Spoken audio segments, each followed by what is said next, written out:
lo que veo ahí atrás es un módulo lunar o algo así, o una cámara, no sé. Es el Apolo 11, el módulo lunar del Apolo Ah, 11, el Lego.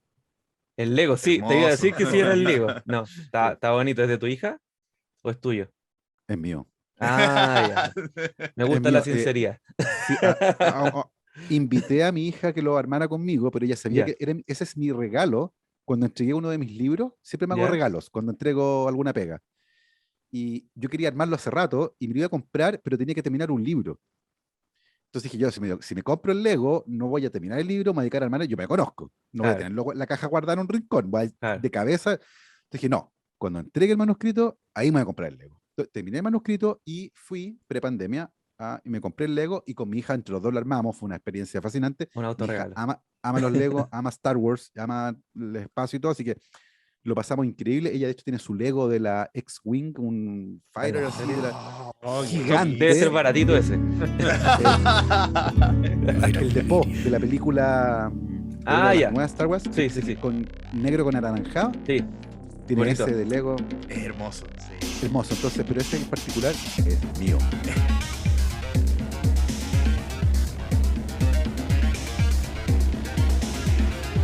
Bienvenidos al podcast Da lo mismo. Conversación, cómics, música, películas, juegos y todo lo demás da lo mismo. Con Esteban, Nicolás Here comes a new challenger. y Jorge, que dan lo mismo. Buenos días, chiquillos. Hoy es un nuevo capítulo del podcast favorito de ustedes. Se llama Da lo mismo. Con Nico, Jorge y ahora tenemos un invitado que para nosotros es bien importante porque también somos bien fan de él. Él es Gabriel León. Él es bioquímico, doctor en biología molecular y celular de la Universidad Católica. Es papá, es marido, académico, investigador, divulgador científico, con varias publicaciones de libros que están enfocados en los más pequeños, pero también tiene algunos que son para todo público, como por ejemplo el de la ciencia pop, que tiene 2 tomos, o el de pandemia. Además, él tiene un podcast, así que vendría siendo como una especie de colega también. Bienvenido, ¿cómo estáis, Gabriel? Muchas gracias, bien, pues gracias Esteban, Nico y Jorge por la invitación, un placer estar con ustedes. El placer Gracias es de por nosotros. aceptar. Sí. Sí, Gabriel, es todo nuestro. Oye, vamos a partir primero con unas preguntas un poquitito personales, que es lo que me gusta más preguntar a mí. ¿Desde cuándo se desarrolló tu curiosidad científica? Porque esta curiosidad científica nos damos cuenta que parte, por lo general, de todos los niños y que a veces se va perdiendo con el tiempo, como también dice Neil deGrasse, que otro divulgador científico más o menos como que está a la par tuya. Y... Un poco menos conocido, ¿no? Sí. Es más piola él. Pero ¿cómo parte esta curiosidad y cómo tú la relacionas con tu vida cotidiana desde pequeño, cuando eras niño, a lo que viene ahora, cuando tú ya estás más grande? Yo creo que sigo siendo igual de curioso cuando era chico, me impresiono tanto como cuando tenía 5 años. Soy de los que se para en la calle a ver algo raro en una poza de agua o ve algo en un árbol y se queda mirando. Creo que es algo que nunca se nos pasa a quienes nos dedicamos a la ciencia. Y probablemente hay cosas que permiten que esa curiosidad se mantenga. Claro. Un niño curioso en una sala de clases puede ser un problema, porque no te deja avanzar. Y se te puede aportillar esa curiosidad porque termina siendo mala. La curiosidad mató al gato, me decían cuando eras chico. Sí. Te podía matar Típico. la curiosidad. Entonces, tengo la sensación de que los que logran hacer sobrevivir esa curiosidad tienen la suerte de llevárselas cuando son grandes y tener herramientas para contestar preguntas. Entonces, esa maquinita que somos los niños y las niñas cuando son chicas, ¿cierto? Esas maquinitas de hacer preguntas, en algún momento termina aplastada por el sistema. En el colegio es claro que tener una buena pregunta no es tan importante como tener respuestas, por ejemplo. Claro. Pero en ciencia es al revés, po. El que tiene la mejor pregunta tiene el mejor problema y lo pasa mejor. Y está como dado vuelta en ese sentido, la escala valórica con respecto a la pregunta y la respuesta. Yo era súper curioso. Cuando era chico, mi papá es técnico electrónico, así que la casa estaba llena de herramientas. Y Desarmaba y de destornilladores todo. me encantaba, desarmaba todo. Y como pasa muchas veces, Sí. desarmé el reloj y me sobraron 3 tornillos, un resorte. Típico. Uno dice que Yo bacán estaba- te sobran tornillos. Claro, y soy más seco que los japoneses porque lo armé con menos piezas. ¿Cachai? Pero Claro. no funciona. Entonces, Ahorro.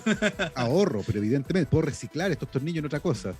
Me regalaron un microscopio cuando era chico, tenía 8 o 10 años, de estos de plástico que vendían ahí en Makes, pero funcionaba y podía ver cosas y tuvo un telescopio también. Entonces, ¿Y por creo qué que tú- ¿y por qué te lo regalaron? Disculpa que te Porque era muy, interrumpa. porque era muy curioso. Era ¿Tú lo muy, pediste? muy curioso. No, me llegó, pero sabía Ya. que me iba a gustar porque era más. Me gustaba esto, podía estar 2 horas mirando algo. Tenía esta capacidad de cuando algo me interesaba, podía estar ahí 2 horas mirando ese fenómeno. Y como además era inquieto, bueno, servía para estar ahí mirando algo y no estar trepado, no sé, en alguna parte más peligroso. Yo creo que hubo ahí también una cachatilla de mis padres. Eso Sí. te iba a decir, es una conexión que también tienen que Sí, tener claro. los papás. Como Ahora, que lo que hace pero- un niño es importante. Sí, no, pero además está el ensayo rol, porque te pueden regalar una pelota de fútbol y si no te gusta el fútbol, la pelota quedará tirada por ahí. Y Claro. tú cacháis que la cosa no va por ahí. Bueno, en mi caso funcionó, pues. Entonces yo creo que, bueno, como el microscopio funcionó, si funcionó con lo que es muy chico, probemos con lo que está muy lejos, pues, y ahí viene el telescopio. Ah, Entonces tengo la sensación de que fue algo así, pero mi curiosidad y esta necesidad ardiente por entender cómo funcionaban las cosas se manifestó desde muy chico. Tanto que a los 12 o 13 años leí un artículo en una revista de estas de divulgación, como la muy interesante, que hablaba de típica. ingeniería, sí, que hablaba de ingeniería genética. ya, Y yo en ahí esos años. aluciné, y yo decidí a esa edad que quería clonar genes. Yo quería que ese fuera mi trabajo. No tenía idea lo que era ni cómo lo iba a hacer, pero yo quería clonar, yo quería ser ingeniero genético y me desilusioné mucho cuando descubrí que en Chile la carrera no existía, porque yo quería hacer eso, lo encontré que era ya una cosa alucinante, esto de ir a cambiar el código mismo de la vida, como lo contaba Claro. la revista, y yo dije, el potencial de esto es fascinante. Diseñar. Y yo decidí, bueno, yo quería hacer eso. Y como no lo encontré lo más parecido que había, que era bioquímica, y por ahí va un poco, pero esto que es algo que viene claramente desde muy chico. Oye, Oye, Gabriel, qué increíble. ¿eh? ¿y tenía ahí algún referente como científico, algún No, nada. científico que me mirara en esa época? Nada. Cero, O sea, cero, nada. O sea, Mira, es tanto. Los es tanto famosos que- nomás. No, nada, ni siquiera. Y Hernán Holguín, lo más cercano, que era periodista, pero era el de Mundo. Po. Entonces era un periodista a otro nivel, Ah, era como claro. una cosa extraña, era como nuestro Carl Sagan, Hernán Holguín. Oh, Pero, maravilloso. Por ejemplo, yo estaba en la universidad cuando me enteré que los doctores no eran médicos. Grandes. Para mí Claro. los doctores eran todos po. médicos. Y yo no entendía por qué había que estudiar Un medicina, sinónimo. porque los artículos que yo leía decían el doctor John Smith. Yo decía, pero ¿por qué hay que estudiar medicina para hacer esto? No entiendo. ¿Por qué no puedo estudiar directamente? Y claro, yo no sabía que el doctor era un grado académico. Yo juraba que eran todos médicos. Entonces, no, en mi casa, no, en mi familia no había nadie que se hubiera dedicado a esto nunca. Entonces era todo misterioso. De hecho, cuando estaban los almuerzos familiares típicos y me preguntaban qué hacía, era como, ¿qué digo? Era súper complejo dar a entender qué diablo es lo que hacía trabajando hasta tan tarde en el laboratorio. Así que, para sacármela, decía más fácil que fabricaba drogas. Y con eso ya salvaba las conversaciones del domingo. Era mucho más sencillo. como Heisenberg, así. Claro. Breaking Bad. Breaking Bad. Oye, qué serie, ¿eh? Qué serie. Ahí tenemos un químico, un profesor químico. Sí. Oye, ¿tú te sientes afortunado de haber sabido de tan pequeño lo que te gustaba y que te apasione? Porque, oye, o sea, seamos sinceros, se nota que te apasiona el tema.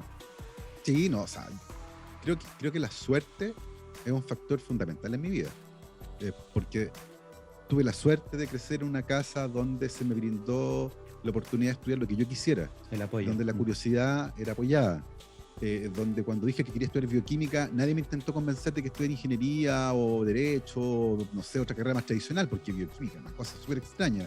Tuve la suerte de que me pagaron la universidad, entonces eso significó que cuando salí de la carrera, no tuve que trabajar para pagar la carrera. Y eso implicó Claro. que pude hacer un doctorado. No hice el doctorado porque quería nomás, lo hice porque más podía. Y tuve la suerte de caer en un laboratorio que me enseñó cosas que eran súper importantes para el futuro.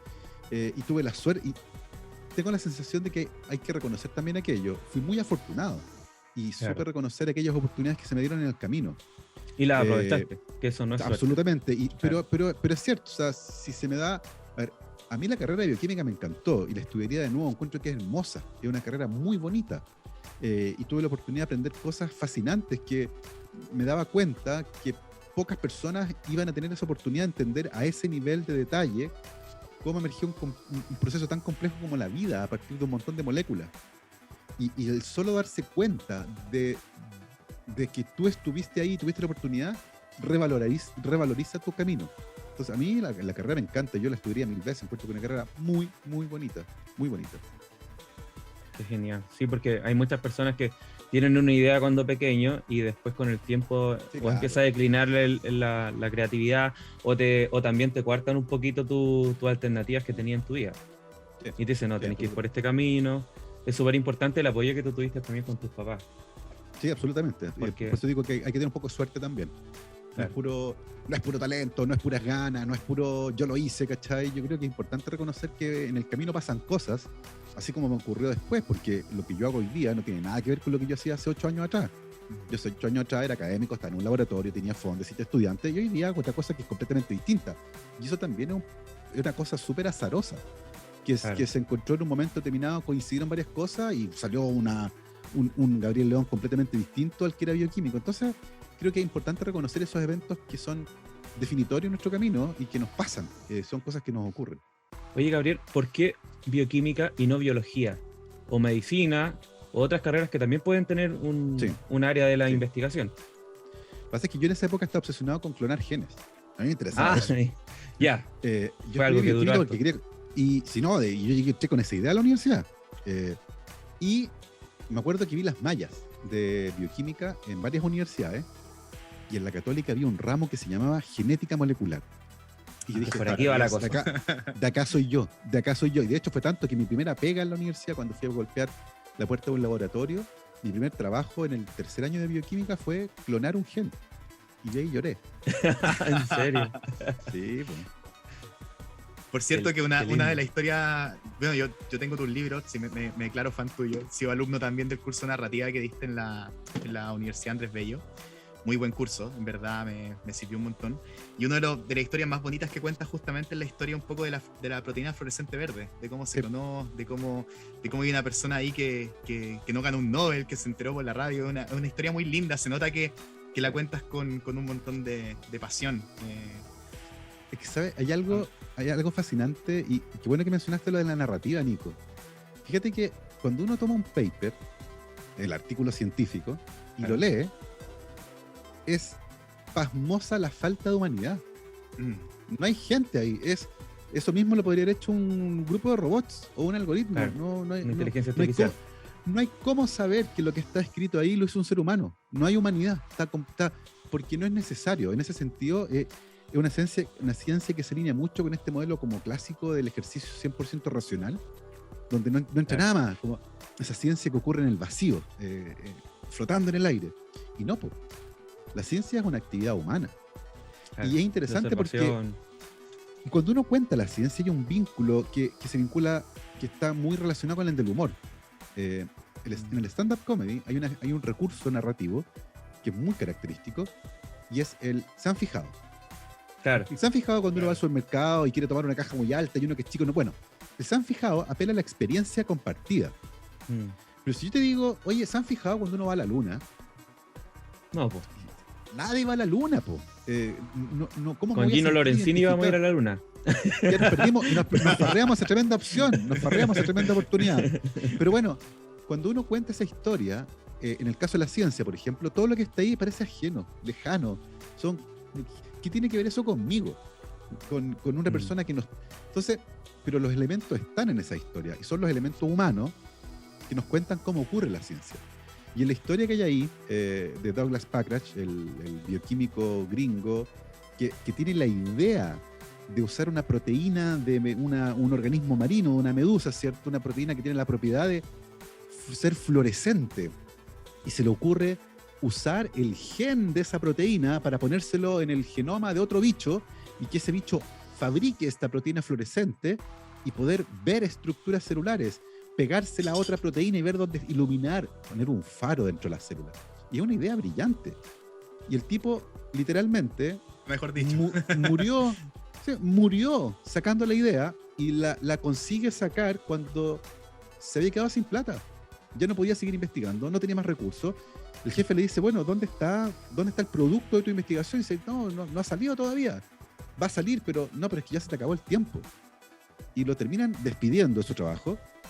Finalmente, él logra publicar con la ayuda de otro investigador esta tremenda herramienta, paper portada en Science, con un C. elegans, un gusano chiquitito, ¿cierto? Teñido en verde, una cosa, pero impresionante. Y finalmente este señor da botes por varios lugares y termina fuera del mundo de la investigación, manejando un taxi de cortesía de una automotora. Él iba a buscar a los clientes y los traía de vuelta. Y un día prende la radio, en la mañana pira su pega y escucha que el investigador al que él le pasó esta proteína, el gen, se había ganado el premio Nobel por ese descubrimiento que era de él. Y su primer impulso es llamar a la radio para decirles que habían pronunciado mal el apellido. ¿Cachai? O sea, Qué es una- triste. Y bueno, y finalmente lo invitan, los otros dos investigadores, Calfi y Chen, lo invitan a la entrega del Nobel. Lo invitan a Suecia, la entrega, y él va con los reyes, y la corona sueca, y está ahí, y lo hacen parte del proceso. Pero una historia tremenda, porque finalmente es una historia que tiene que ver con cómo se reparten los méritos y cómo se reparte el prestigio. Y que muchas veces no tiene que ver con la persona que gana. El premio Nobel a una persona a veces es muy injusto, porque son muchos los que están involucrados Claro. y la idea importante no se le ocurrió al que se llevó el premio. Entonces, tiene que ver también con eso, no es solo contar, es de hecho desde el punto de vista narrativo, una estrategia para contar historias que no son de ciencia, es ciencia de contrabando. Tú cuentas una historia que aparentemente no tiene que ver con ciencia, pero sí tiene que ver con ciencia en el fondo. Y su objetivo es rehumanizar a la ciencia, conseguir que sea algo que las personas puedan reconocer como algo humano, como algo propio, no esa cosa rara que pasa en los laboratorios. Claro, y ahí entra el tema de que yo creo que ha habido mucha injusticia también, como la historia que acabáis de contar, con respecto a la ciencia, el financiamiento que se les da, las condiciones de trabajo que tienen los científicos, y también quizás esta falta de estrategia que se ha tenido en la ciencia, que ahora se ha tomado con el tema de la divulgación, pero que no se acercaba un poquito a la gente. Y claro, la labor que estás haciendo tú, o lo que está haciendo también el Nico, porque a él también le ha tocado divulgación, es algo súper importante, pero digamos que algo más nuevo. Sí, de hecho, durante mucho tiempo fue mal visto. Recordemos que en Estados Unidos... ¿Entre se los hablaba de pares? sí, claro. En Estados Unidos se hablaba de la sacanización. Cuando alguien se ponía a hablar... de Saganización, ciencia en ámbitos como de populares. Carl Sagan. Sí, claro. Como si fuera algo malo. Qué loco. Sí, claro. Este tipo se saganizó. Oh, Está hablándole... Era como tirarle... la analogía era como tirarle caviar a los cerdos. Era... ¿Para qué era hablar de ciencia? Da lo mismo, si da qué igual. terrible, como ¿Por qué te tomas el tiempo elitista a hacer eso? moral y... Sí, porque se alineaba intelectual. con una... Fíjate que es bien interesante porque se alineaba con un modelo de la ciencia, que es este ejercicio puramente racional, que emerge como en el vacío.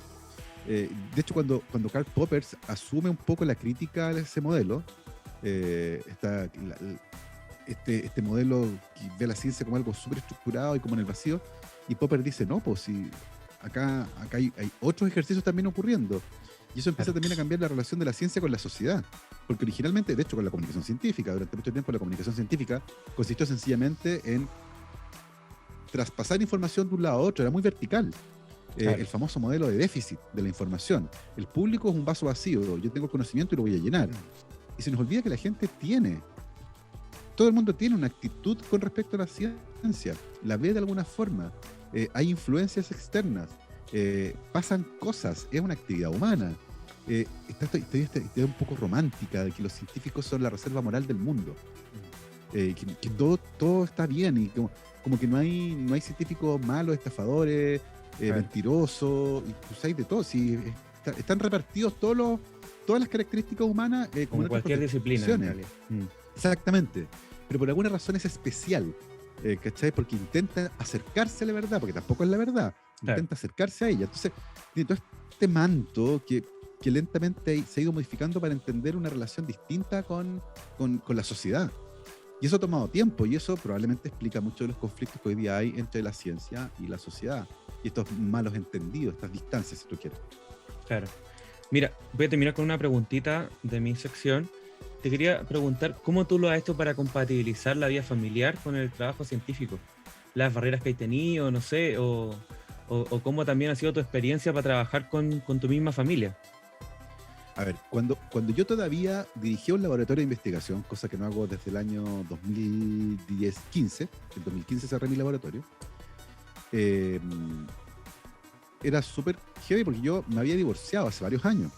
Yo me divorcié en el 2010, cuando estaba empezando mi laboratorio, y por lo tanto, durante casi todo el periodo de tiempo que estuve activo, fui soltero.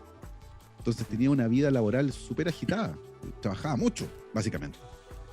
Y fíjate que es algo que usualmente genera conflictos en el mundo científico académico. Es un trabajo muy absorbente y a veces requiere tiempos que son súper exigentes, ¿ya? No pasan por ti. Lo que además, no, y además se suma a eso el hecho de que una pega que es muy atrapadora, es súper sexy esta pega. Entonces, uno es fácil que se le olvide todo y se quede pegado en el laboratorio durante 5 o 6 horas después de las 9 de la noche. Y pasa Alimentando mucho, células. ¿ya? No, y mirando, y está ahí fascinado, y pasa mucho, ¿ya? Pasa mucho. Pero cuando empieza esta otra pega, cambia un poco ese modelo de trabajo. Y de hecho, y ahora en pandemia en particular me he tenido que ordenar porque también yo ahora trabajo independiente en comunicación científica y básicamente me gusta todo lo que hago. Todas mis pegas me encantan. Pero por eso mismo corro el riesgo también de estar pegado todo el día haciendo cosas. Entonces, tratamos acá de tener un horario como de 8:30 de la mañana hasta la 1, y a la 1 se para almorzar, y después de 2:30, 3 de la tarde hasta las 7, porque además ahora el señor perro que anda por ahí se pone a ladrar que quiere salir. Y eso también permite, entonces, ha permitido en ese sentido manejar los tiempos de manera muy, muy buena, a mi entender. Yo también tuve que poner en algún momento un parelé, oye, no podemos estar reventándonos todo el tiempo. Pero fue un aprendizaje, y el día de hoy tengo una rutina de trabajo que me tiene muy contento, que me permite hacer todo lo que hago sin estresarme demasiado, con tiempos guardados para la familia, para hacer deporte, para otras actividades. Así que eso, pero requiere aprendizaje.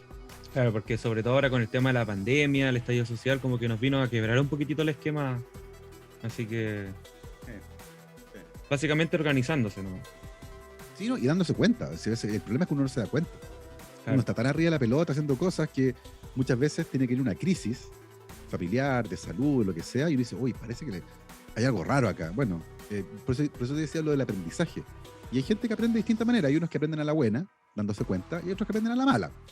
Les tienen que pasar cosas malas y para darse cuenta. Pero si al final del día aprenden, bien. Eso es lo importante. Ya, Jorge. Yo tenía una preguntita. No te escuchamos, Jorge. Chuta, tenemos un problema técnico acá. Nuestro compadre se quedó sin audio. Ahí esta parte la editamos nomás. Ahora sí. Ahí sí. Ahí sí. Justo magia de la en edición. el momento que iba a empezar a hablar, apareció. Clásico. Oye, Gabriel, yo quería regresar un poquito, o quizás también va totalmente de la mano de lo que hablabas al principio, de esta capacidad de asombro, de no perderla, de no perder esa capacidad,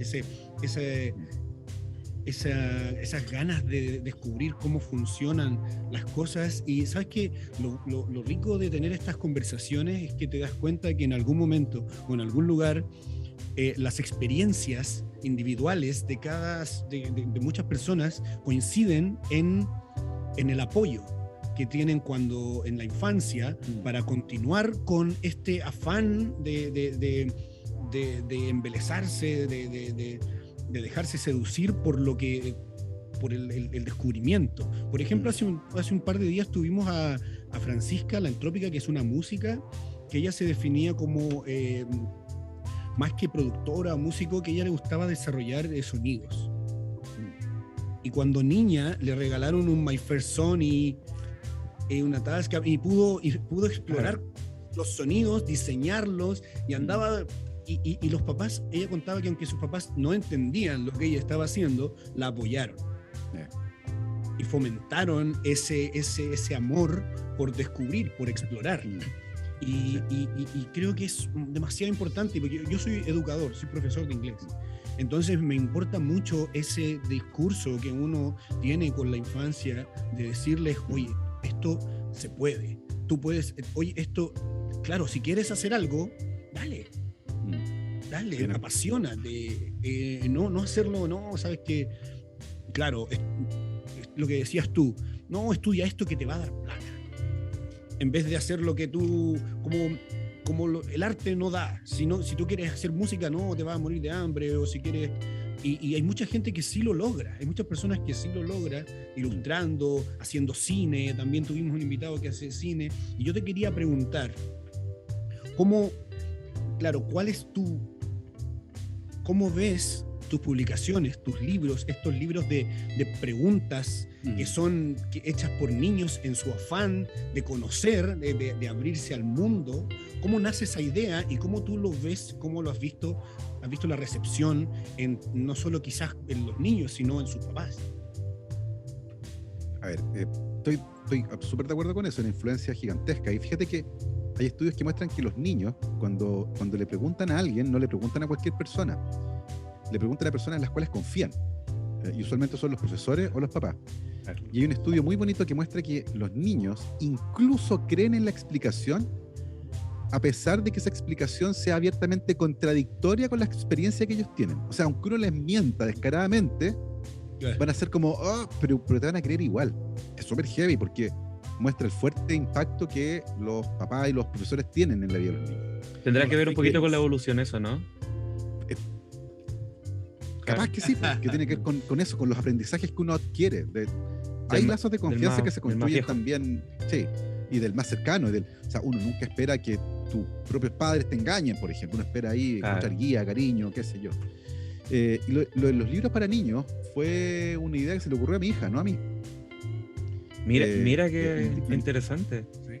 Un día estaba dando un baño de tina y me llama, me dice, papá, ¿por qué se arrugan los dedos cuando uno está debajo del agua mucho rato? Claro. Y yo, todo doctor en biología molecular, le fui a explicar y me di cuenta que no tenía idea. Empecé con una explicación y dije, no tiene sentido esto. Y sí, ¿sabes, hija? No sé, pero lo voy a averiguar. Claro. Así que al día siguiente fui a mi oficina y me senté y en vez de escribir un paper que tenía que escribir urgente, me puse a leer papers de dedos arrugados, que para mi sorpresa había muchísimo. Era un área de activa investigación científica. Y descubrí la respuesta. Eso fue el agarre, ¿no? Por cierto, el problema. No. Esa es una posible explicación, pero ¿sí? hay una cosa que es. Yo pensé que era como para agarrarse en las rocas debajo del agua. Fíjate que es interesante eso porque no hay un para qué. Uno puede asumir que desde el punto de vista evolutivo se seleccionó porque había una presión selectiva que tiene que ver con eso, con el agarre. Claro. Pero la verdad es que es algo que nunca vamos a saber. Es imposible saberlo. Pero sí entendemos, por ejemplo, que es autónomo. No tiene que ver con el contacto. Fíjate que gente que tiene dañados los nervios de la mano y que su cerebro y su mano están desconectados, no se le arrugan los dedos. Es una respuesta del sistema nervioso autónomo. Es súper impresionante esto. Oye, no es el contacto directo con el agua, no es un proceso físico-químico, es neurológico, es súper impresionante. Bueno, y yo le cuento a mi hija, más o menos, lenguaje 8 años, y me queda mirando y me dice, tú deberías escribir un libro sobre estas cosas raras que le pasan al cuerpo. Oye, qué buena idea. Qué buena idea. Oye, Gabriel, dígame. Eso fue perdón que te pregunte, ¿eso fue después de que ya habías publicado La Ciencia Pop? O sea, sí, ya había... eso fue paralelo. Ya había publicado La Ciencia Pop. Mi hija sabía que yo había publicado un libro. El primer volumen. Pero yo no tenía ninguna intención en publicar un libro para niños. Ni una. Bueno, de hecho, yo no tenía ninguna intención en publicar un libro en primer lugar. La Ciencia Pop fue algo que me pasó.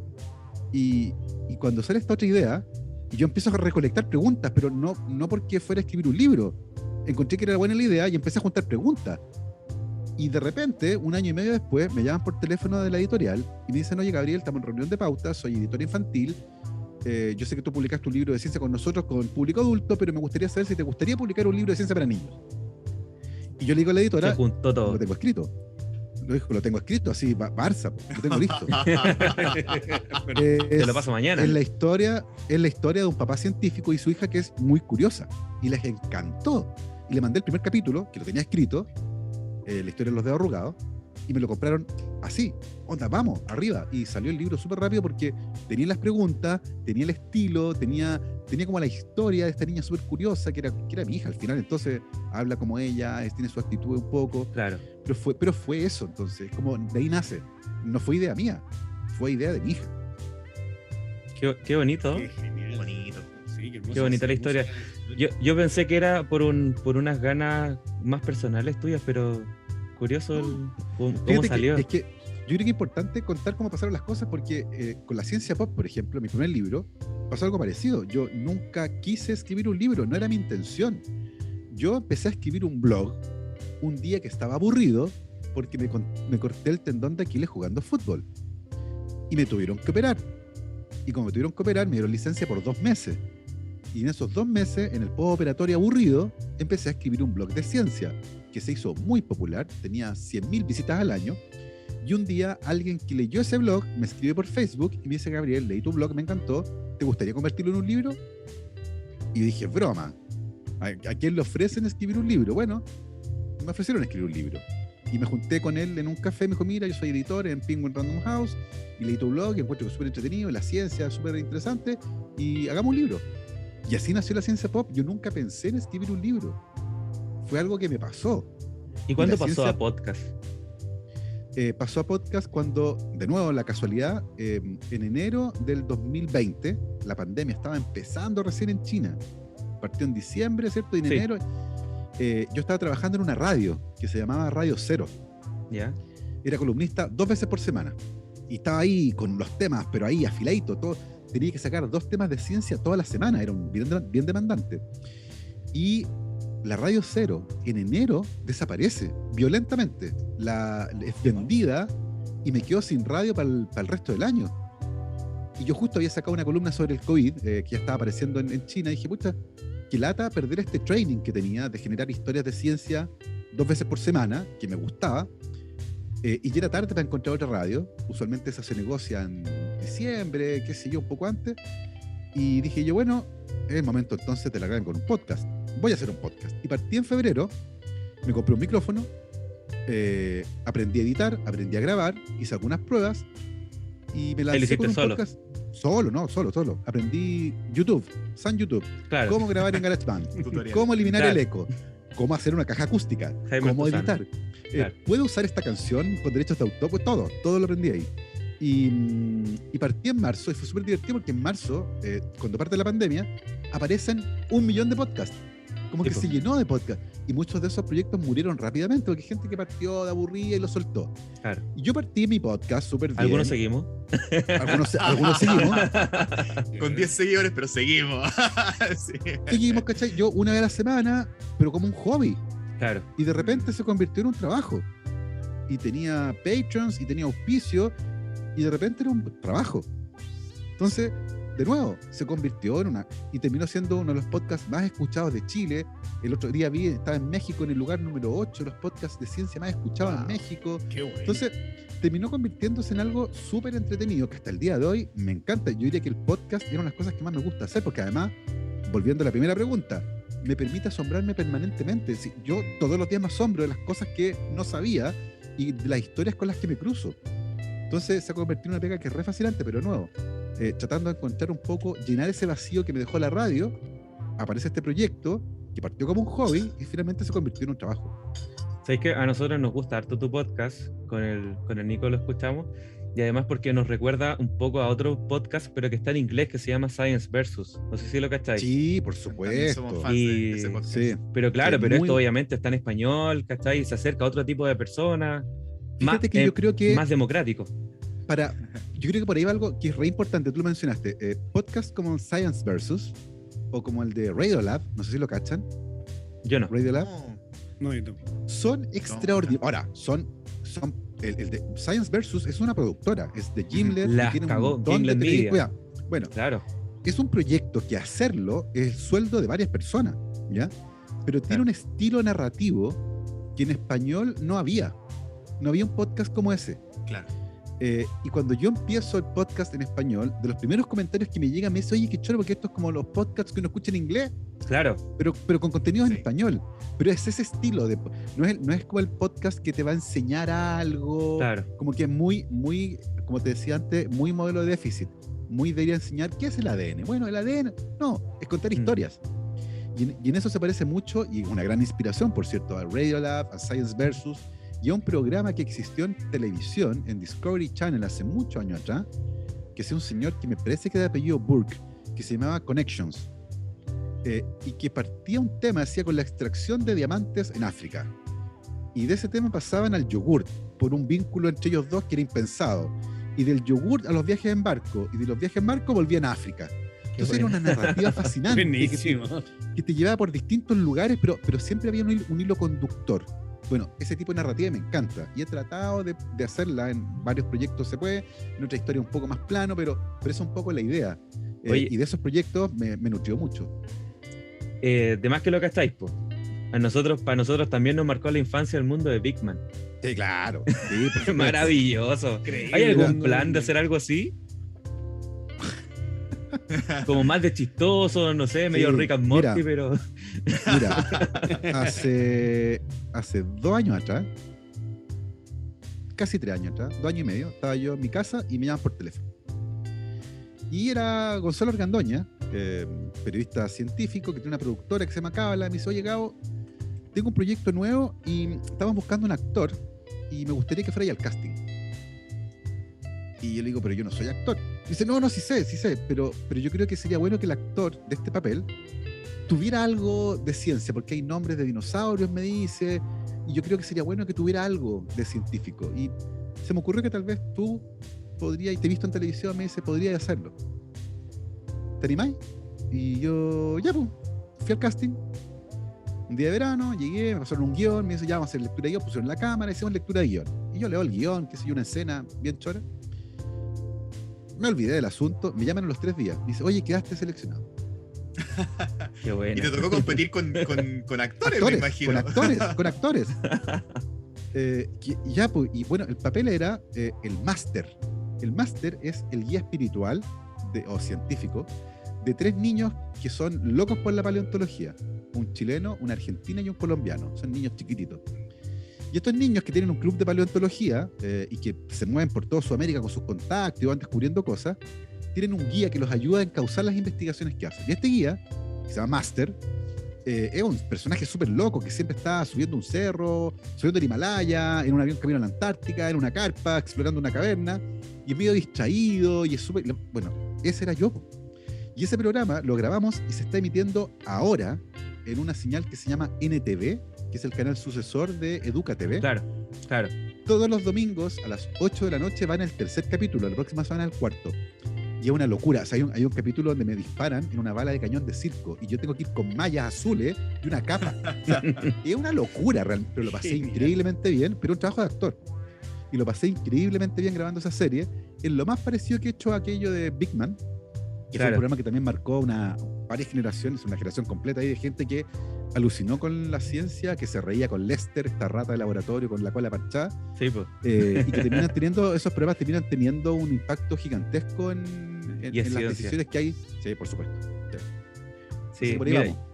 yo también estaba atento al programa que iba a lanzar ahora por cosas familiares, personales, no he podido verlo, pero con mi hija estamos atentos siempre a ese tipo de programas. De hecho hay uno que ve mucho ella, que está en TV Educa, que no me acuerdo cuál es el nombre, pero aparece también un doctor, es como Rick and Morty, pero más para niños. Y aparece un niñito, se achican y viajan por el cuerpo humano, que está también en TV Educa. No recuerdo bien el nombre. Creo que el profe Massa le hace la voz, no estoy seguro. Sí, no, es que hay uno que se llama como el mundo del profesor Massa, del profe Massa, algo así. Sí, Y el también profesor Massa ha hecho caricatura. Sí, claro. Está muy bueno.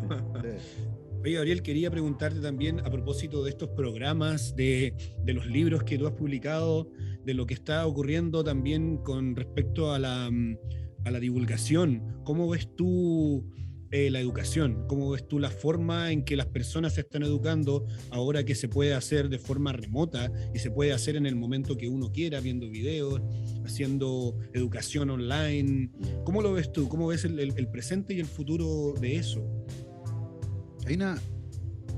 Tenemos una relación con la información que es muy especial, porque tenemos el impulso prioritario de tener la razón antes de que acercarnos a la verdad. Y eso es algo muy humano. Claro. A todo el mundo le encanta tener la razón. A todo el mundo le encanta Fake tener. news. Cuesta mucho también cambiar, asumir que uno está equivocado.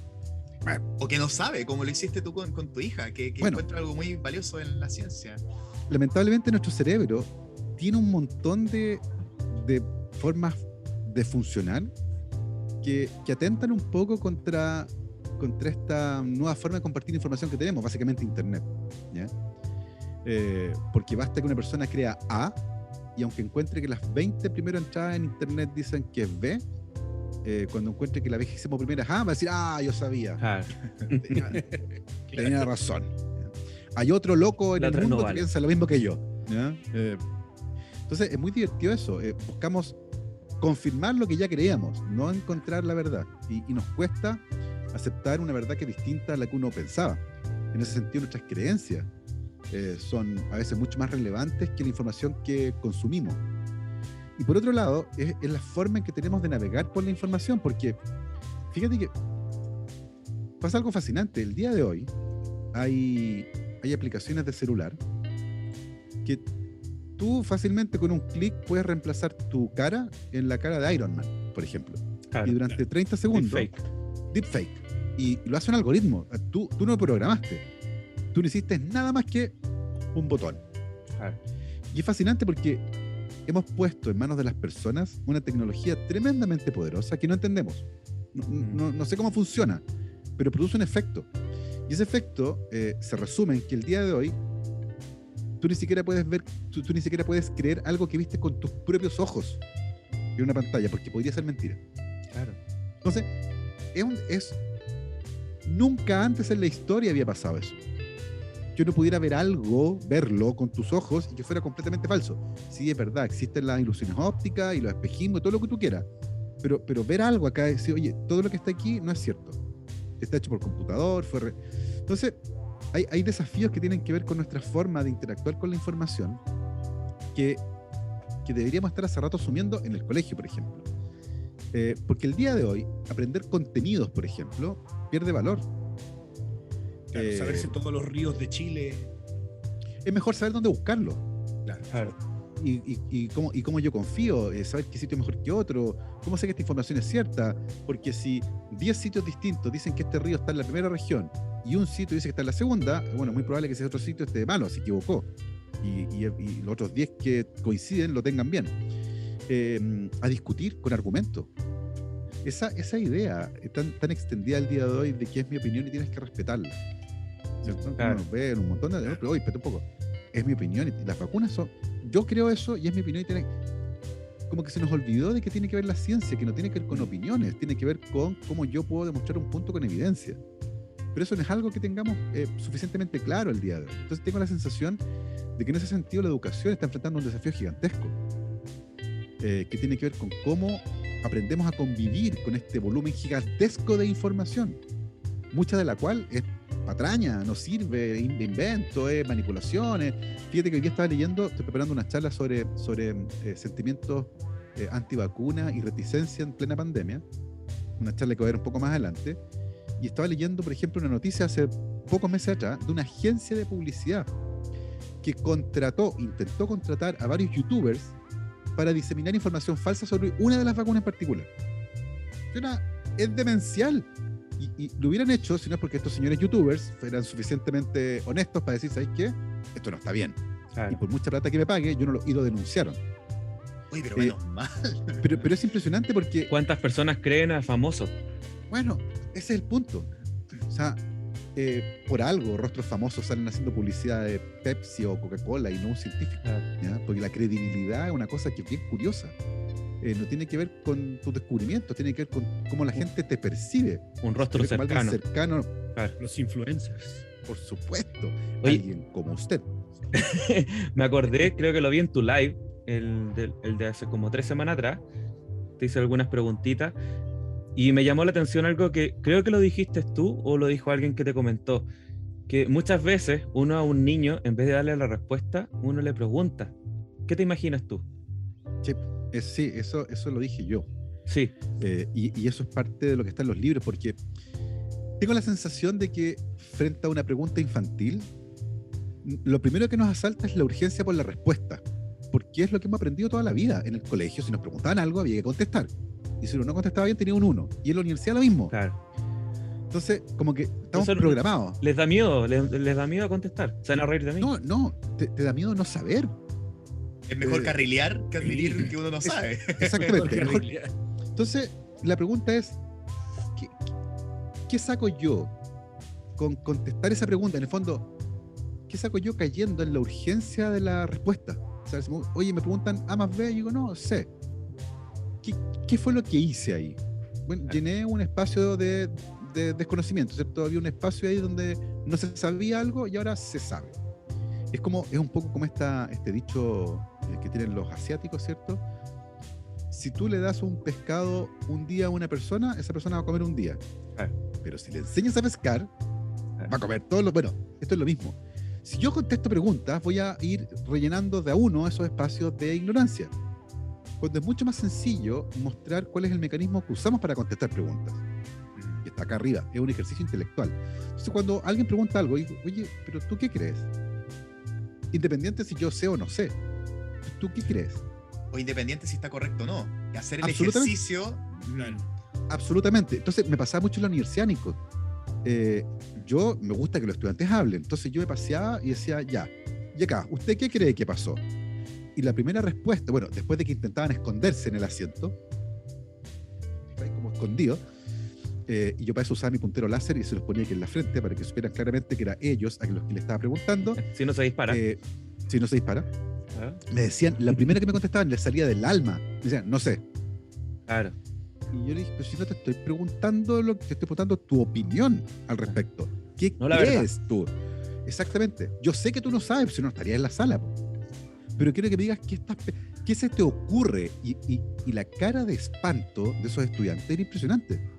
Nadie Se les sentían enseñó. porque nadie les enseñó cuál es la actitud frente, porque esperaban que les pusieron uno, no sé. Y dije, pues yo no quiero, yo sé que no saben, quiero que piensen. Hagan que la ardilla Esto que no está es aquí arriba. punitivo. Exactamente. Oye, Entonces, y es cuático, perdona que te interrumpa, es Ujú. cuático cuando uno se ve enfrentado a un profesor que te da como este tipo de, no sé si ayudas, pero herramientas que son amigables, que en el fondo te aportan mucho. Uno dice, chuta, lo estoy pasando bien. Y uno dice, no lo tengo que pasar mal para aprender. sabes que a mí no hay nada que me cargue más que la metodología de enseñanza de Whiplash. ¿Vieron Whiplash? ¡Oh, Whiplash! Terrible. Todavía no veo la película. Una gran película, pero la pasé muy mal viéndola. Bueno, yo también, porque es así todo el rato, el castigo como que en el fondo tratarte mal fuera el mejor estímulo para hacerlo bien. Claro. Y en entre música más pasa mal lo- mucho. Bueno, y en ciencia también. Y entre más mal lo pases, más formativa va a ser la experiencia. ¿A dónde la viste? Claro. No. El Lo único entra, que genera- con sangre. Sí, bueno, el Eso dicho me antiguo. parece. po. Como con los Claro, niños. que Entra- es muy antiguo. La letra entra con sangre. O sea, yo creo que esa es una tradición de enseñanza antigua que queda todavía en algunos ámbitos, pero no es la forma. Y por lo tanto, esto de invitarte al proceso, en el fondo, no te contesto la pregunta, te tomo de la mano y vamos juntos a tratar de encontrarla. Ni siquiera encontrarla porque a lo mejor nadie sabe la respuesta. Pero en ese ejercicio yo te invito a que vayamos juntos haciendo preguntas. Es un ejercicio intelectual al final. Claro. Ir dando bote y teniendo una hipótesis, ir descartándola y peleo conmigo mismo y cambio de opinión. Yo pensaba que, hace 2 minutos atrás pensaba que sí, pero ahora estoy pensando que parece que no. Y me doy cuenta que cambiar de opinión no tiene nada de malo siempre y cuando yo cambie de opinión porque encontré esto otro que me dice que en realidad va para allá y no para allá. Entonces creo que ese ejercicio es súper útil porque al final ese te muestra cuál es la metodología que uno tiene que tener para contestar cualquier pregunta, no solo una pregunta. Por eso es tan importante eso que tú mencionabas de cuando un niño me pregunta algo, la urgencia y el impulso por contestarle tiene que, tranquilo. Primero, oye, qué buena pregunta. Así como el refuerzo, qué bueno que estás preguntando. Y después, invitarlo a reflexionar. ¿Tú qué crees? Buenísimo. Sí, hay un problema ahí de educación, que la educación ya está muy obsoleta también. Yo que fui papá hace 6 años atrás, bueno, hace 5, pero hace 6 años que estaba embarazada mi señora, me puse a investigar mucho también el tema de la crianza y también se habla mucho de que los golpes o los castigos en el fondo no enseñan, sino que enseñan a tener miedo nomás. Claro. Sí, yo creo que la enseñanza en ciencia está cambiando hace rato ya, porque no tiene sentido saberse de memoria la tabla periódica, el código genético, el ciclo de Krebs, si uno no lo entiende. Y en ese sentido es reconfortante decir que me he reunido con muchos profesores de ciencia que están o estudiando la pedagogía o que están trabajando en colegios y que tienen súper clara la película y que saben que ese es el camino y que son otro tipo de aproximaciones las que hay que tener. Y yo en ese sentido creo que las cosas van a cambiar para bien. Claro. Y también está el tema de el diálogo o la discusión de cómo utilizamos la tecnología en la sala de clase. ¿Seguimos prohibiendo el uso de teléfono o le enseñamos desde pequeños a los niños de que es una fuente de información y que ellos tienen que aprender a utilizarla de una forma apropiada, como decías tú antes, de saber qué fuentes o saber analizar qué fuentes pueden ser más verídicas que otras? Es mucho mejor que solo decirles, oye, esta es la respuesta. Sí, ¿no? Y el día de hoy, yo acá tengo un aparato en la mano que es chiquitito, una cosa de plástico pequeñita, que es un microscopio que se conecta en la cámara del celular. Vale 3 lucas, o sea, lo compré en AliExpress, me compré como 20, pero se convierte en un microscopio. O sea, ¿qué mejor aliado para la curiosidad infantil que un aparato que te permite ver lo que antes no podías ver porque estaba fuera del límite de tu ojo? Entonces tengo la sensación de que eso también tiene que ir adaptándose, incorporar la tecnología, porque efectivamente tiene un potencial gigantesco. ¿Puede distraer? Obvio que sí, pero bien utilizada se puede convertir en un gran aliado para la enseñanza. Sí, pues Claro, antes era y como ir al eso laboratorio se nomás. vuelve- es que claro, si uno vuelve el celular como un objeto oye, si lo uso me van a castigar, me pueden castigar. Si pasamos de eso a que sea cotidiano, Una herramienta. desde siempre, una herramienta desde siempre, se puede generar un uso que sea pedagógico. Sí, claro, no, totalmente de acuerdo. Totalmente de acuerdo. Eso requiere sí hacer planes, pues no podía improvisar. O sea, ¿qué voy a hacer hoy día con esto? Tiene que haber una idea clara, Una que además esté alineado con los objetivos pedagógicos, con el programa, ir adaptándolo, porque evidentemente no va a servir en todos los ámbitos, pero hay muchos ámbitos donde sí va a servir, puede hacer tareas grupales, puede tener una lectura compartida y puede ser una herramienta. No en todas partes, porque no todos los niños tampoco tienen acceso a un dispositivo de esta naturaleza, pero donde se pueda, yo creo que debería ser utilizado. Muy necesario. Voy a hacerle algunas preguntas a Gabriel. Tengo miles de preguntas, pero voy a quedarme con un par nomás para no Vamos. abusar más de tu tiempo también. Seguramente esta es una pregunta que te hacen muchísimo, pero a mí me parece muy interesante. Por eso te la voy a preguntar igual, pero seguramente ya te la han hecho varias veces. Es ¿cómo decides y en qué momento decides, si nos puedes contar un poquito, por supuesto, de tu experiencia personal, dar este salto, un poco este salto de fe de dejar la academia, dejar la investigación y dedicarte full time, por completo, a esto de ser comunicador científico? Y también me gustaría saber ¿qué opinan, cómo es tu relación hoy día con la academia? ¿Qué opinan los académicos de, por ejemplo, que hoy día esté explicando cosas tan diversas que de repente pasa un poco que los académicos tienden a apoderarse de un tema? Entonces decir, oye, el Gabo trabajaba en planta y ahora está hablando de Se organizó. de virus, Sí, o está claro. hablando de, claro, o Sí. está hablando ahora de astronomía. Entonces, ¿cómo es la relación también con la academia y cómo se lo han tomado ellos y eso principalmente? La decisión de dejar la academia fue, yo diría que relativamente sencilla. Partí primero, se fijaron que, no sé, ustedes son muy chicos tal vez, Tarzán cuando iba por la jungla en sus lianas, Sí. nunca estaba en el aire, siempre Claro. soltaba la lena de atrás cuando ya tenía una lena en la mano. Bueno, en Hay mi caso tallas fue sobre parecido eso porque- Sí, por supuesto. Sí. Que no vamos a entrar en detalle, pero, No. en un momento me ofrecieron la dirección del Centro para la Comunicación de la Ciencia en la Universidad Andrés Bello, donde estaba trabajando, y fue un cargo que tuve en paralelo con mi trabajo como académico. Entonces, durante un año tuve 2 pegas en el fondo. Uy, ha sido un montón de trabajo. Fue un montón de trabajo, además estaba cerrando el segundo Fondesit, pero fue muy, muy revelador en cuanto a lo que quería seguir haciendo. Entonces, al final de ese año, hablé con mi jefe y le dije, mira, quiero cerrar el laboratorio. Lo conversamos bien, una decisión que no tiene vuelta, lo tengo muy claro, se cierra el laboratorio y me dedico a esto. Y durante otros 2 años estuve ahí en el Centro para la Comunicación de la Ciencia, aprendí a hacer otras cosas distintas, un trabajo que es administrativo, que tiene que ver con la ciencia, pero ya no produciendo conocimiento, sino que distribuyéndolo. Trabajé con una periodista, trabajé organizando eventos, seminarios, discusiones, lanzamiento de libros, un montón de actividades vinculadas con la comunicación de la ciencia. La aprendí en el ejercicio, en el fondo. Y llegó un momento, porque además esto tiene que ver con el timing también. Había publicado ya 2 libros, me estaban llamando para hacer charlas, me ofrecieron proyectos de televisión, entonces como que se estaba moviendo esto. Y yo tenía la intuición de que podía servir como una plataforma para tener una vida independiente. Pero todavía era muy incierto. Yo a esa altura estaba divorciado, tenía una hija, entonces tampoco me podía ir a vivir debajo de un puente así la hippie. Tenía un estándar de vida ya que tenía que mantener. Y llegó un momento en que estuve más o menos claro que iba a poder, que podía generar un sueldo trabajando de esta manera independiente. Y lo conversé con mi jefe, le pareció interesante, me ayudó mucho, muchísimo. De hecho, llegamos a un acuerdo, me fui a la universidad, pero en paralelo me mantuvieron ahí haciendo algunas cosas que a ellos les interesaba que siguiera alguien ahí, los apoyé con eso y me sirvió un montón para partir. Y en el camino comenzaron a salir cosas y proyectos nuevos. y tuve mucha suerte, debo decirlo, porque salieron proyectos que yo no busqué. Me llamaron, oye, te escuché en la radio y tengo una productora y tengo este evento y se nos tinca que Conciencia puede funcionar. Y empezaron a salir cosas muy entretenidas, muy entretenidas. Y lo empecé a pasar muy bien y empecé a generar un trabajo en comunicación científica. Y de la mano con eso, mi relación con mis colegas cambió. Y hace poco me junté con mis colegas de la UNAV y les hice clases. Hice un taller de comunicación científica. Y ahí se dieron cuenta que es muy importante lo que dice Nico, que mi pega al día de hoy es más parecida a la de un periodista que a la de un científico. Porque efectivamente yo el día de hoy yo trabajé en biología molecular de plantas, en genomas mitocondriales y en desarrollo de polen.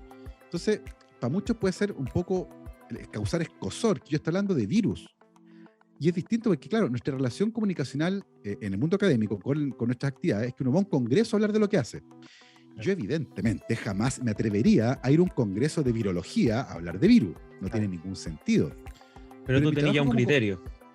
No, pero es que tiene que ver con el trabajo. Yo no estoy Claro. produciendo conocimiento en virología. Mi trabajo es diseminar conocimiento científico. Por eso, Que tú lo puede tenés hacer como un criterio que es compatible con todos estos conocimientos. Sí. Claro. Entonces, soy como un periodista, pero que tiene un doctorado. Claro. Porque sé comunicar. Entonces, entiendo, evidentemente, no voy a hablar de materia oscura, porque no cacho de física. Pero en el área de la biología y de la biomedicina, si leo un paper, lo voy a entender bastante bien como para hablar de él sin meter las patas. Entonces, hay que entender también eso. Es como, yo soy comunicador científico. No soy el experto en virología que va a hablar de virus. Soy alguien que entiende eso, pero que además tiene una sensibilidad especial para que quien me está escuchando, que yo no le hablo al virólogo. No, Claro. le estoy hablando a alguien que no tiene idea de esto. Claro. Y por lo tanto el mensaje es uno o dos muy claros con respecto a un punto en particular. Entonces, claro, el día de hoy mi pega es la comunicación científica. No voy a ir a producir conocimiento nuevo en ninguna otra área. Y eso mis colegas lo han entendido bastante bien. Y hay muchos que entienden muy bien esta lógica. Hay otros que les cuesta un poco más probablemente.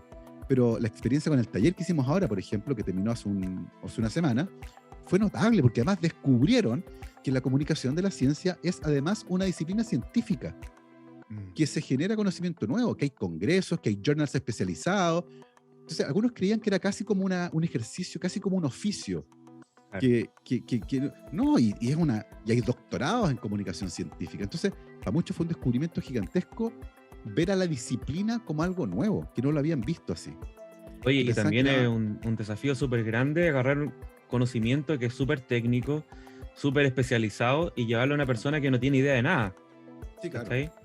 Sí, y por eso ahí se requiere esta sensibilidad por entender qué es lo importante, cuál es mi objetivo comunicando esto. Quiero que la gente entienda que mi pega es muy complicada y difícil, o Claro. entiendo que hay una sensibilidad, porque evidentemente cuando yo voy a hablar de sigla y cosas así, la gente puede quedar apabullada y decir es que no entiendo nada, mejor que este señor haga todo. Y no, pues, al revés, queremos democratizar y poder transversalizar estas discusiones. Queremos que la gente hable de ciencia, pero queremos que hable de ciencia entendiéndolo un poco. Claro. Y en ese sentido hay una misión clara que tiene la comunicación de la ciencia. Yo sé que el señor, la señora, el joven que me está escuchando no va a ir a un laboratorio a repetir lo que yo le voy a decir. No es ese el objetivo. El objetivo es que logre entender un elemento, que logre además entender que ese elemento está simplificado, que no es la película completa, para que entienda mejor qué es lo que está ocurriendo a su alrededor, por qué hay que quedarse en la casa, por qué esta muestra hay que tomarla, por qué es importante invertir. Esa es la idea, poder democratizar esta actividad, y porque finalmente la ciencia es una actividad humana, como actividad humana es una actividad que involucra a toda la sociedad, no solo al señor que está en el laboratorio haciendo el experimento, porque tiene impactos en la sociedad. Por eso es importante entenderlo. Y es un poco la misión que tiene el comunicador científico el día de hoy, porque es interesante eso. En los que nos dedicamos a esto de manera más o menos profesional, la palabra divulgación casi no se usa, porque no es Comunicador. divulgación, es comunicador, es una relación horizontal, no vertical. Y la idea Claro. es que haya un diálogo, queremos entrar en una discusión acá, porque hay visiones de la ciencia, hay opiniones con respecto a las áreas. Insisto, el público no es una botella que uno va a llenar con conocimiento. Entonces, ahí está ese ejercicio que es súper interesante y al menos en mi caso se ha dado de manera muy, diría yo, bien recibida por quienes fueron antes mis colegas. Recuerdo en base a eso que acabas de decir, que si no me equivoco fue en el curso de narrativa científica que nos mostraste un diálogo entre Neil deGrasse Tyson y creo que fue Richard Dawkins, ¿verdad? De los estilos que había de comunicar ciencia. Claro. Y creo que se lo mostré a Esteban porque lo encontré muy ilustrativo. Yo conversé mucho con Esteban cuando estaba tomando el curso de narrativa contigo. Y yo soy amante de la ciencia, pero no estudié ciencia. Pero era biólogo en el colegio. ¿Cachai? Y Neil deGrasse Tyson hablaba de este tema de la persuasión, no solamente de aquí te traigo la verdad, aquí te traigo el conocimiento, sino de la persuasión. Entonces me pareció particularmente revelador ese diálogo. Hay una frase muy buena que dicen ahí: nosotros no somos mensajeros de la verdad. Claro. Tenemos que persuadir a las personas, y eso requiere otras habilidades distintas al conocimiento. Otras habilidades. Oye, respecto a eso mismo, una de las cosas que más me llamó la atención cuando conversaste, sabes, con nosotros, y creo que fue la primera vez, primera clase, frente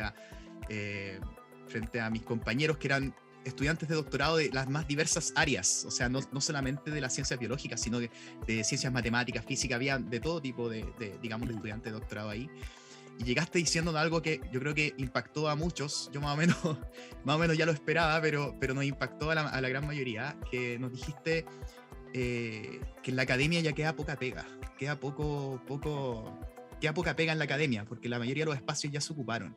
Y en ese sentido nos dijiste, atrévanse a innovar, a hacer un camino nuevo, a hacer cosas nuevas. Entonces, desde ese punto de vista yo te quería preguntar cómo ves el futuro de la comunicación científica en Chile y en el mundo, y si ves esto como una alternativa profesional para muchos. Yo en ese sentido soy súper honesto porque también lo estoy considerando, el me Nico. gusta mucho, encuentro que es muy necesario, pero también para otros colegas que están en la misma disyuntiva, que dicen, en la academia no estoy encontrando mi lugar, y quizás están mirando hacia la comunicación científica. Entonces... sí, absolutamente. Hay vida fuera de la academia. Eso es el número uno. Hay vida fuera de la academia. ¿Ya? Y en el caso de la comunicación de la ciencia, yo diría que el futuro se viene bueno.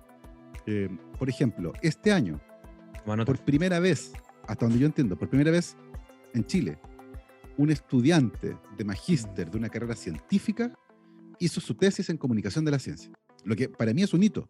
Fue José Illich, que es físico de la Universidad de Concepción, mago profesional, que hizo su tesis en comunicación científica. Su tutor era un físico que trabaja en agujeros negros y su cotutor era un sociólogo. Y publicaron un paper en el Public Understanding of Science, que es un journal de comunicación científica, y presentó sus resultados en el congreso más importante de comunicación científica, no en un congreso de física. Y eso yo creo que es un hito porque muestra un poco lo que va a empezar a ocurrir, porque efectivamente los estudiantes, los más jóvenes, tienen esa inquietud, entienden un poco esto, la vida académica no les llama tanto la atención y tienen otras habilidades y tienen otros intereses. El punto está en qué herramientas le estamos entregando. Entonces, este año, mira, yo hace 2 años atrás hice un taller de narrativa. El año anterior hice 3 talleres de narrativa. Este año hice 6 talleres de comunicación científica, esta vez ya no de narrativa, un poco más espeso, un poco más técnico, pero 6 talleres. Y ya para el próximo año tengo varios comprometidos, porque se están empezando a dar cuenta que si los científicos no son capaces de contar lo que hacen, están perdidos. Están perdidos. Si los centros de investigación no son capaces de democratizar el conocimiento, están perdidos, no están cumpliendo uno de sus objetivos. Claro. El punto es, ¿quién lo va a hacer? ¿Cómo lo va? Entonces es importante que tengan, porque puede que el científico no lo haga, pero que tenga algunas habilidades con respecto a cómo se comunica, trabajando con un periodista, con un diseñador, va a hacer que ciertamente ese trabajo de comunicación sea más efectivo, esté mejor hecho, sea mucho mejor. Y la universidad están empezando a visualizar ese problema. Y están empezando a pensar cómo le ofrecen a los estudiantes alternativas distintas. No solo el camino académico, ¿cierto? Y eventualmente, no me cae ninguna duda que de aquí a un par de años más se van a empezar a incorporar, como optativos probablemente, cursos de comunicación científica en varias carreras científicas de distintas universidades de Chile. Va a haber talleres de se va a empezar a ver una necesidad por transferir este tipo de habilidades, por formarlas, porque lo peor, mira, la mala comunicación de la ciencia es peor que la falta de comunicación de la ciencia. Claro. No me cae ninguna duda. Sí. Y por lo tanto, el gran desafío es, no pésimo, el gran desafío es, si alguien quiere hacerlo, que cuente con las herramientas para poder hacerlo bien. ¿Ya? Yo creo que es el gran desafío y tengo la sensación de que muchos ya lo están leyendo. Y en el futuro va a ser frecuente, y no me cabe ninguna duda que se va a empezar a ofrecer como una alternativa. Porque evidentemente hay muchos espacios que están cerrados. La comunicación de la ciencia es un espacio más finito incluso que el de la academia, pero es un espacio nuevo. Y va a haber espacios para desarrollo profesional. Entonces no me cabe ninguna duda que es un muy buen momento para la disciplina, y aquellos que quieran formarse en Chile o en el extranjero, tengo la sensación de que deberían poder encontrar un lugar de vuelta en el país o cuando quieran incorporarse en el circuito. Yo desde fuera de la ciencia veo que es un lugar que lo están ocupando personas como tú, Gabriel, o como el Nico, y que si no lo ocupan ustedes, lo va a ocupar otra persona. Y si no toman no toman las decisiones en las universidades donde se imparten todas estas carreras, se van a ir quedando atrás. Sí, Y una parte yo creo que súper eso importante de la ciencia. está reconociendo ya. Yo creo que es importante eso. Y por lo mismo, y vinculado con eso, yo tengo 46 años. Súper joven. Y tengo muy claro que Bueno. no quiero hacer esto mucho tiempo, porque pasa lo mismo que dice el niño. O sea, hay que generar espacio y después soltarlo. Mm. Porque si uno genera un espacio y se queda ahí, se cabrona con el espacio, todos los que vienen detrás o por el lado no van a tener dónde estar. Entonces yo creo que hay una generación que, como de mi edad, un poco más viejo, que en algún momento tenemos que soltar esto y decir, ¿sabes qué? Viene gente joven atrás, con otros intereses, con otras habilidades, que se maneja mejor en distintas plataformas, porque hoy día está en TikTok, uno encuentra comunicación científica muy buena. Las cagó, Claro. las cagó. Yo no tengo ganas de hacer TikTok. Tengo una cuenta en TikTok, me meto, lo paso súper bien, pero no voy a ponerme a hacer TikToks Pero hay astrónomos haciendo TikToks, hay biólogos haciendo TikToks, hay físicos haciendo... Gente joven que entiende esos códigos, que le gusta la cámara, que se llevan bien con ella, que saben las dinámicas, pues son dinámicas distintas. Hacer un podcast de media hora de ciencia no es lo mismo que hacer un video de 1 minuto. Claro. Entonces, tiene otros desafíos y otros códigos que a veces se aprenden y otras veces se vienen, son innatos por tu formación, por tu forma de moverte. Entonces, siento que es importante también crear espacios y abandonarlos para que otros los puedan usar. Claro, y van cambiando tanto también. O sea, TikTok hace un año atrás nadie lo conocía y ahora el boom. Mañana probablemente, chao. Va a venir otra y así. Sí, claro, el reemplazo, la tasa de fidelidad es baja. Sí. Oye, tengo la última pregunta y te contesto ya, prometo no preguntar más. Oye, otra de las cosas que me impactó un montón de cuando tuvimos estos cursos de narrativa contigo, fue un ejercicio que nos hiciste que lo encontré tremendamente revelador. Que nos preguntaste, ¿cuál es tu problema? Me encantó. Imagínate que todavía me acuerdo. Y hoy día, de hecho, lo hablaba con unas alumnas. Y les dije, o sea, porque me hicieron una pregunta súper general. Entonces una de ellas como que se puso al tiro al parche de la herida y me dijo, disculpa, pero te voy a hacer una pregunta que puede sonar muy general y a lo mejor muy tonta. Y me hizo una pregunta general. Yo le dije, esas preguntas de repente son tremendamente importantes, y le conté la experiencia que tuvimos en ese curso, que básicamente consistía en que explicáramos en términos muy simples, en muy pocas palabras, por qué estábamos haciendo lo que estábamos haciendo. Y nos dimos cuenta la mayoría de nosotros que éramos incapaces de explicar por qué hacíamos lo que hacíamos. Entonces, en ese contexto, que hoy día en pandemia, muchos científicos nos vimos obligados a salir y a explicar qué significaba esto, por qué estábamos haciendo esto, por qué se hacía esto, y no solamente virólogos, sino inmunólogos, epidemiólogos y también gente de otros ámbitos de la ciencia. ¿Qué opináis? ¿Cómo se hizo esto? Si puede ser en ese sentido un poquito franco de hacer la crítica de cómo salió, cómo resultó, y en ese sentido, ¿cuál va a ser el rol de los comunicadores científicos en el futuro, post pandemia sobre todo? Fíjate que esto del problema que tú mencionabas al principio es transversal. En el taller que hice ahora con académicos pasó lo mismo. Me dicen, no, mi problema es que yo quiero entender cómo este aminoácido... ¿Y ese es tu problema? ¿Ese es tu problema? No, ese no es tu problema. Da 2 pasos para atrás. Y al principio era raro, era como... Y de repente hay un momento de iluminación. Mi problema es que... claro, si tú no tienes un problema, no tienes una historia. Y esa es la parte importante. Cuando uno cuenta lo que hace, está contando una historia. Los científicos tenemos la tendencia a contar todo como si fuera un paper. Instrucción, material y método, resultados, discusión, todo igual. La única estructura narrativa que conocemos es la del paper. Por lo tanto, todo igual. Los antecedentes, lo que pasó y las conclusiones de aquello. Y no, pues hay otras formas mucho más entretenidas de contar historias, pero hay que tener un problema. Y eso se nos olvida.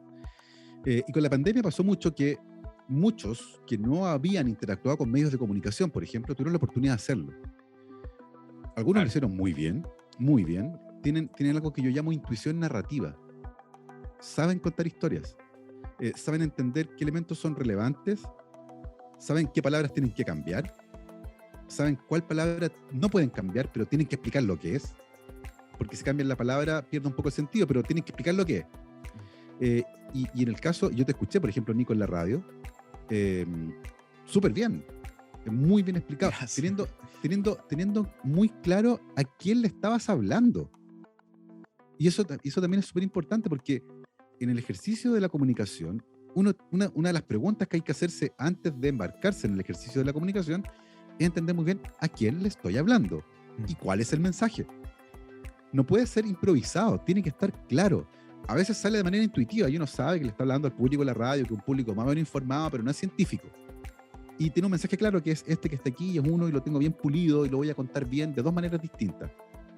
Me acuerdo siempre una profe en la universidad que me decía que el mejor consejo que le habían dado alguna vez era: cuando usted quiera explicar algo, cualquier cosa, diga lo que va a explicar y luego dígalo. Doble, ¿cachai? Como dos veces, para que quede, pero así súper claro. Y tengo la sensación de que una de las cosas que la pandemia hizo fue justamente exponer este mundo al público. El mundo de los virólogos, el mundo del epidemiólogo, el mundo de los salubristas, el mundo del bioquímico que hace PCR. La gente ahora sabe lo que, o sea, PCR, antígeno, ensayo clínico, términos que, digámoslo, o sea, no, ¿de cuándo? ¿De para qué? Y de repente uno escuchaba en la calle, oye, ¿y el ensayo clínico es? Y yo decía, ¿qué pasó? Claro. No, y me hice el PCR y me salió negativo. Y entiendan que negativo no es malo. ¿Te acuerdas de Trump? O sea, negativo. Claro. Lo que es bueno, es positivo que sea negativo. Y se empezó a enredar porque a él le sorprendía que negativo era bueno. ¿Cachai? Como que... entonces, tengo la sensación de que se generó la oportunidad para que muchos que tenían interés y habilidad por comunicarse con el público lo hicieran. Y se generaron espacios muy buenos de comunicación, muy buenos. Creo que ahí los medios también entendieron muy bien a quién acudir. Leyeron muy bien dónde ir a buscar. Sabían que eran las universidades, sabían que eran los investigadores, y aprobaban. Pues invitaban a uno un día y decían, no, yo les recomendaba de repente, hoy llamaron, no, sí, pero ¿sabes qué? Es súper seco, pero explica muy enredado. No lo entendimos mucho. No explica. Probaban con otro, hasta que lo encontraban. Y cuando lo encontraban, lo llamaban todo el tiempo porque funciona bien. Pues. Entonces, se generaron varias habilidades ahí, creo yo, que hubo varios que comenzaron en pandemia a hacerlo y lo hicieron súper bien. Y yo creo que fue un muy buen ejercicio, muy buen ejercicio. El punto está en que más personas deberían tener acceso a esa herramienta para poder hacerlo tan bien como muchos de los que estuvieron ahora en pandemia hablando. Claro. Gabriel, te quiero hacer una pregunta. ¿Lo que veo ahí atrás es un módulo lunar o algo así? ¿O una cámara? No sé. Es el Apolo 11, el módulo lunar del Apolo 11, el Lego. El Lego, sí. Hermoso. Te iba a decir que sí era el Lego. No, está bonito. ¿Es de tu hija o es tuyo? Es mío. Ah, ya. Me gusta la sinceridad. Sí, invité a mi hija que lo armara conmigo, pero ella sabía que ese es mi regalo. Cuando entregué uno de mis libros, siempre me hago regalos cuando entrego alguna pega. Y yo quería armarlo hace rato y me lo iba a comprar, pero tenía que terminar un libro. Entonces dije yo, si me compro el Lego, no voy a terminar el libro, me voy a dedicar a armar, yo me conozco. No voy a tener la caja guardada en un rincón, voy de cabeza. Entonces dije, no, cuando entregue el manuscrito, ahí me voy a comprar el Lego. Entonces, terminé el manuscrito y fui, prepandemia, y me compré el Lego y con mi hija entre los dos lo armamos. Fue una experiencia fascinante. Un autorregalo. Ama los Legos, ama Star Wars, ama el espacio y todo, así que lo pasamos increíble. Ella de hecho tiene su Lego de la X-Wing, un fighter así de la gigante. Debe ser baratito ese. El de Poe, de la película de la nueva Star Wars. Sí. Con negro con anaranjado. Sí. Tiene bonito. Ese de Lego. Es hermoso, sí. Hermoso, entonces, pero ese en particular es mío. Ya, perfecto. Oye, para finalizar te vamos a hacer 3 preguntas cortitas.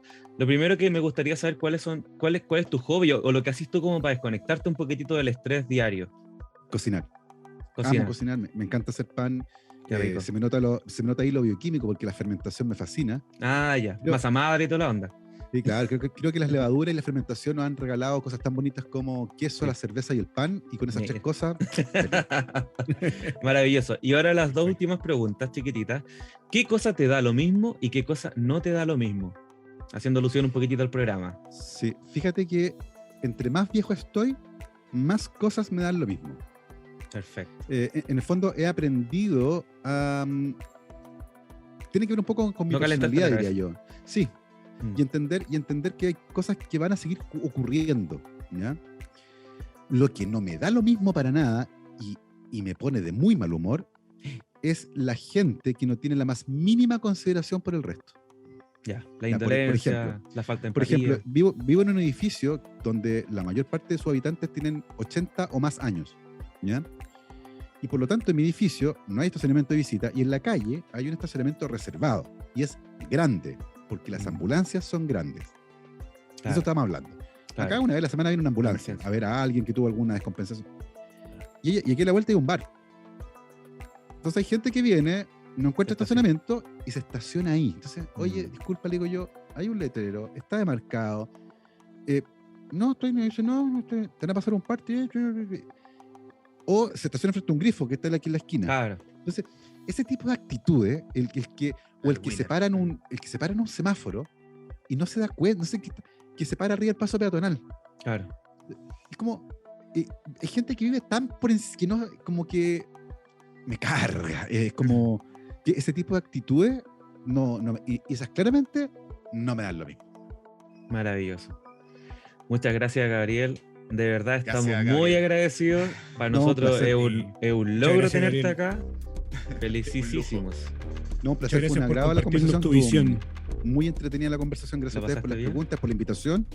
Y nada, como digo siempre en el podcast, que la ciencia los acompañe. Mira qué bonito. Mira, nosotros sabéis que teníamos un podcast que íbamos a hacer con el Nico. Probablemente lo vamos a hacer más adelante, que se llama Salvados por la Ciencia. Ah, mira. Yo voy a se ser baja como la el campana. Comparini y el Nico iba a ser como la especie de Federico Sánchez, ¿cachai? Te avisamos para que, Mira. pa' que no creáis que es copia, que es copia de la ciencia pop, ¿ya? Te avisamos. De Maravilloso. antes de la maravilloso. pandemia. Sí, Que te estén muy pasaste, bien. te pasaste. Feliz. Cuídense. Igualmente, Cuídate mucho. cuídate, que estés bien. Chao. Estamos viendo, chao. chao. Gabriel. Chao, chao. Chao.